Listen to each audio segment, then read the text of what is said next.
Good morning. Now you're better than that. Good morning. All right, this week, if just to catch us up, if you've been asleep or not paying attention, we've been covering and facing some fears. And right now, we're going to face one together. Okay? All of us together. The fear that we're going to face is the fear of being uncomfortable. Okay? I can be uncomfortable up here standing in front of a whole group of people from a lot of different backgrounds. What we're going to do is I want you to look to the person to your left and to your right. Okay? And if they have headphones in, we're going to face the fear of saying, hey, please take them out. Okay? And if they don't take them out, help them take them out. Okay? Thank you. Here's the deal. Yesterday we heard Coach Carver, and he spoke about the fear of being average. Okay? Coach Carver and I share that perspective in a lot of different ways. Okay? I don't want to be an average husband. I don't want to be an average coach. I don't want to be average in this world because that's not who God created me to be. However, unlike Coach Carver, there are a few things that I wouldn't mind being average in, like average height, or perhaps having the average amount of hair. Okay, those things I'd probably be okay with. On Tuesday, we heard Coach Nathing, and she was talking about the fear of other people's opinions and how that impacts our lives. Now, unlike Coach Nathing, I've never been made fun of for being the tallest girl in my class. That's an inside joke if you didn't, anyways. On Monday, Coach Skillman spoke about the fear of not being good enough. I wasn't here on Monday. My wife and I were traveling to Omaha to a fertility appointment with a specialist because we'd love to have another child. We have one, we're grateful for him, but we have more love to give. And it took us 9 years to get our little guy, and we're facing some similar challenges. So that's a fear of not being able to give that love to another, but I don't want to sound ungrateful. Today I'm going to talk about the fear of failure. Okay? Let me go back to 2001, high school, senior year state meet. I was wrestling a kid named Austin DeVue. We're in the state finals. Austin DeVue was a 4-time state finalist, 3-time champ. He only lost twice in high school. Okay? To put it bluntly, kid's a stud. Okay? And I was scared. I was 89 and 29 as a high school. It's not about me, it's about my mindset at the time. I walked out onto the mat, afraid, like, oh, I'm not sure if I'm going to be able to do this, actually not believing that I could. And the reality of it was, I got pinned in 1 minute and 18 seconds in the state finals. It was the fastest pin of the state finals that year.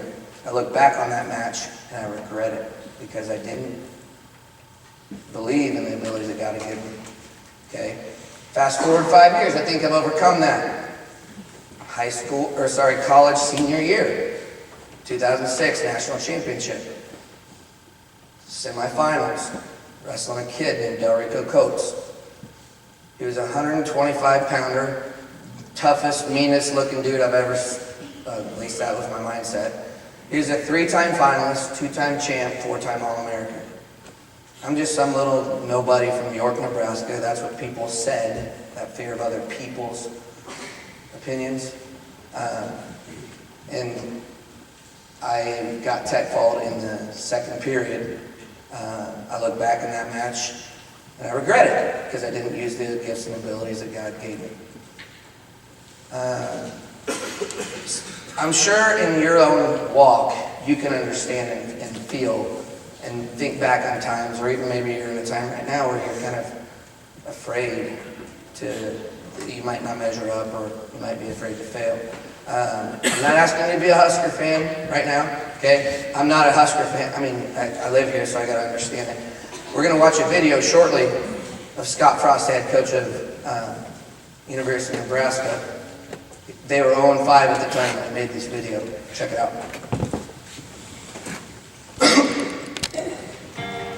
We gotta find a way to get better. Lost the football! The Huskers fall to 0-5. Man, that's disappointing. Nebraska just wasn't competitive. Anytime you're 0-5, people are gonna start questioning everything. In this building, I know I got the right coaching staff. I got the type of coaches that have already taken an 0-12 team and made them undefeated in 2 years. Why do an interview like this? Number one, because you never want to run from it. We have to own what we are. If you're not willing to look at who you are, then you're not going to fix who you are. Right now, we're on hard times. We're going to look back on these times someday with a little bit of a smile. You need to rejoice in your suffering sometimes, because it develops perseverance. When you have this kind of start, at this kind of program, there's going to be criticism. What criticism is most valid to you? I learned a long time ago not to pay attention to criticism. Don't worry about tomorrow. Tomorrow will take care of itself. And the Huskers' disappointing 2018 continues. You've had 20 non-seniors leave the program since you took over in December. Why? Because we need to move forward with the kids that are going to do things the right way. How do you assess that number, Scott? 20. I don't think 20 is probably going to be the end of it. And it isn't like we're running kids out of here. But in order to win, in order to do things the right way, it can be hard. In my opinion, we look like one of the most undisciplined teams in the country, and it kills me. They look like they love losing. Why say those things publicly? Because I think it's important to be honest. People deserve to know why, and I think the guys had to go through something like that and say, wait a minute, we might have won 3 games if we'd have just done these little things right. I think it was a real turning point for the culture of this team. What fear of failure do you have? I hate losing. What we're going through right now, I hate it. Our team hates it. Our coaching staff hates it. It's probably a necessary step, but it's no fun. The fear of failure can never outweigh your desire to accomplish something great. All right. Over the summer, you said, quote, year 2 is when it's going to take off around here. Okay. The fear of failure should never overcome the desire to do something great. There's more to that video. I love how it is, but I want to, for the sake of time, we all face different fears of failure. Okay? As a coach, this is my second stint back at York College, if you didn't know that. Okay? I've been a part of the program since the beginning in 2004. Stepped away for a couple of years. God called me back to the place that I love. I'm so grateful to be here. Okay? Here's the thing. When I first started coaching, I was concerned about failing, not being recognized as a good coach. Okay? I could care less. I'm not saying I don't want to win. I want to win. I want to win conference championships. I want to win national championships, and I believe we will do that in time. But the reason why I want to win is because I want a bigger platform for Jesus Christ. That's why I want to win. That's why I do what I do. I want to be able to impact and reach and touch as many people and walk in their walk with Christ as I can. Okay? I'm a husband. My biggest fear of failing as a husband is to love my wife as Christ loved us. To not be selfless. I'm afraid that my flesh at times I'm selfish. In the study hall about 2.5 weeks ago, I was talking to a baseball player. They have a study hall across the hall from us. And I walked in and he said, "Hey, is your little boy wrestling?" Yeah, and I said, "Well, he comes to practice from time to time. I bet she's going to be a stud." I said, "Well, maybe." I said, "But frankly, I don't care what he does. I want him to know God. I want him to live for God. I want him to know who Jesus Christ is." Okay? When I was in your shoes here, I came to York College not a Christ follower. I came not liking Bible class. I came with my headphones in chapel. Okay? I get it. But over time, I started hearing God's word and believing the truth in it. And slowly, the fear of not measuring up, because Galatians 5 talks about all the things that, Galatians 5:19 talks about all the things. Sexual immorality, the list goes on, drunkenness, all those things, okay? Unfortunately, I'm not bragging about this, I've lived some of that. And I didn't feel like I had measured up to God. I was afraid, because I knew at some point I'm going to die. And am I going to make it to heaven? I didn't know. That's why I love what I do. I'm not afraid to fail because of Christ. As a father, I don't want my son to not know Christ. My biggest fear today, I hope you have your headphones out. My biggest fear today of failure is that you hear the good news of Jesus Christ.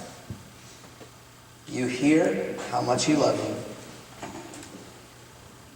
but you fail to respond to it because you're afraid of not being good enough. You're afraid of other people's opinions. You're afraid of being average, or you're afraid to fail. Christ has won the victory. Thank you for your time.